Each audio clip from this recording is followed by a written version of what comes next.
Perdana Menteri Israel Benjamin Netanyahu memperingatkan pasukan militer Israel bahwa musuh ingin menyerang saat kunjungan pasukan ke perbatasan Palestina Yordania.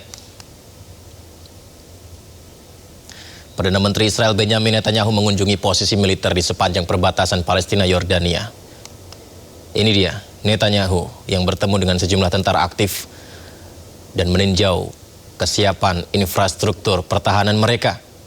Netanyahu berbicara kepada para tentara dan menekankan tantangan keamanan yang dihadapi Israel bahwa musuh ingin menyerang. מאוד חשובה להגן על הגבול המזרחי. אנחנו לוקחים בחשבון שהאויבים שלנו רוצים לפלוש למדינת ישראל, ולכן אנחנו סומכים עליכם. אני מאוד התרשמתי מהכלים, מהאמצעים החדשים, אבל בעיקר אני דורש מכם, ואני רוצה...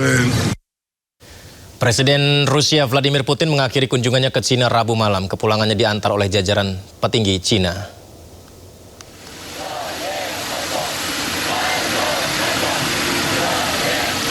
Presiden Rusia Vladimir Putin kembali ke negaranya usai bertemu dengan Presiden Cina Xi Jinping. Kepulangan Putin diantar oleh petinggi Cina. Kunjungan Putin ke Cina selama 2 hari melahirkan sejumlah kerjasama strategis antara dua negara. Bahwa Cina dan Rusia sepakat meningkatkan hubungan bilateral mereka.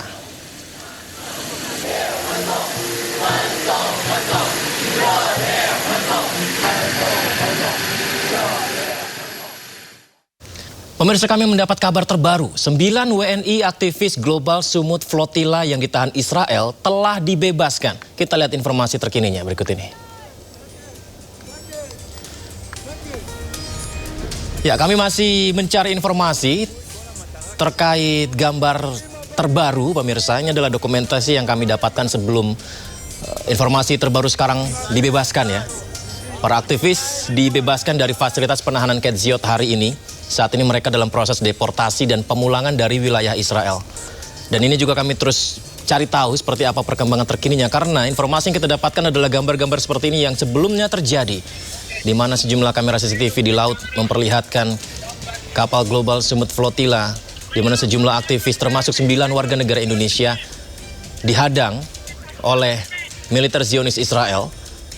Kemudian mereka juga sempat memberitakan seperti ini dengan menunjukkan sejumlah paspor Indonesia mereka, menyatakan bahwa confirm mereka ditangkap dari pihak militer Israel. Dan informasi terbaru yang kami dapatkan, 9 aktivis Indonesia akhirnya dibebaskan. Dan kepulangannya, laporannya melalui Turki, pemirsa.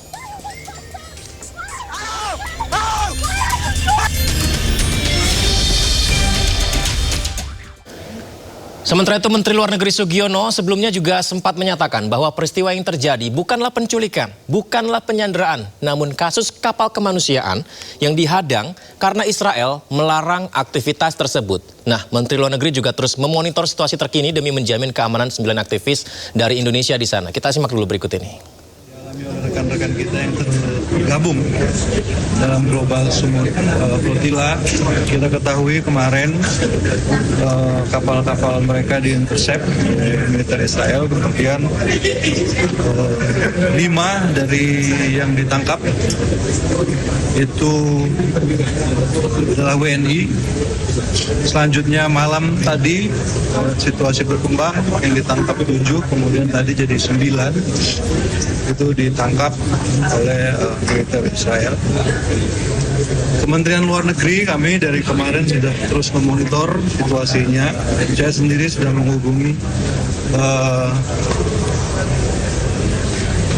kedutaan kita atau perwakilan kita untuk berkomunikasi dengan Kementerian Luar Negeri di Jordan, Turki, Mesir untuk pertama mencari informasi yang akurat terkait posisi dan situasi dan keadaan dari saudara-saudara kita yang ditangkap. Kemudian menyampaikan juga pemerintahan kepada perwakilan kita untuk menyampaikan lewat teman-teman kita Jordan, lewat Turki, bisa berkomunikasi langsung dengan Israel untuk memastikan bahwa warga negara kita diperlakukan dengan baik. Sebuah misi kemanusiaan yang seharusnya mendapatkan support dan apresiasi, namun kemudian malah mengalami. Memang, dan saya yakin mereka juga memahami resiko ini, itu yang mereka ambil. Saya apresiasi courage-nya, beraniannya. Oh ya, tadi saya terus sambung ya, berdasarkan apa yang terjadi sebelumnya. Yang 1.0 juga waktu itu deportasi. Itu tidak ada salah. Ini bukan kasus penculikan atau penyanderaan. Ini kasus kapal membawa bantuan kemanusiaan diintersep karena memang mereka melarang. Saya melarang apapun masuk ke wilayah tersebut untuk kepentingan apapun. Jadi tidak ada syarat? Tidak ada. Sementara itu, juru bicara Menteri Luar Negeri Yvonne Mewengkang dalam pernyataan pers menyatakan bahwa pemerintah mengutuk tindakan tidak manusiawi dan bertentangan dengan nilai-nilai kemanusiaan. Indonesia mengutuk tindakan yang tidak manusiawi terhadap relawan Global Sumut Flotilla 2.0 yang dilakukan oleh Israel. Dan tindakan tersebut bertentangan dengan prinsip-prinsip kemanusiaan. Dan kita tekankan kembali bahwa tindakan militer Israel terhadap armada GSF ini dan relawan yang tergabung di dalamnya adalah pelanggaran yang nyata terhadap hukum internasional. Pemerintah Indonesia akan terus fokus melakukan berbagai upaya untuk membebaskan seluruh WNI yang ditangkap. Dan sejak awal keberangkatan relawan ini juga memang Menlu RI telah menginstruksikan berbagai perwakilan terkait untuk dapat melakukan koordinasi yang erat untuk menjamin memastikan keselamatan dan perlindungan warga negara. Pemirsa, Iran mengeluarkan video serangan ke kapal tanker di Selat Hormuz. Iran beralasan kapal tanker tersebut memaksa untuk lewati Selat Hormuz tanpa membayar tarif yang ditetapkan. Video penyerangan dikeluarkan oleh Garda Revolusi Iran kemarin. Kapal tanker yang belum diketahui pemiliknya ini menjadi target serangan drone bunuh diri Iran. Militer Iran beralasan penyerangan terpaksa dilakukan karena kapal tanker mencoba melintas secara ilegal tanpa bayar tarif ganti rugi perang yang telah ditetapkan. Iran sendiri menetapkan biaya melintas untuk kapal tanker minyak raksasa mencapai 2 juta dolar Amerika Serikat atau setara 34 miliar rupiah.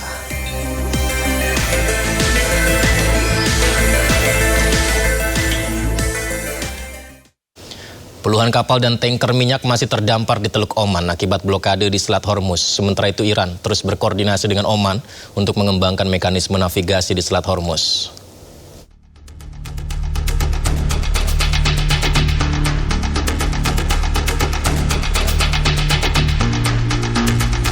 Puluhan kapal dan tanker minyak masih terdampar di lepas pantai dekat kota Hasab, Oman.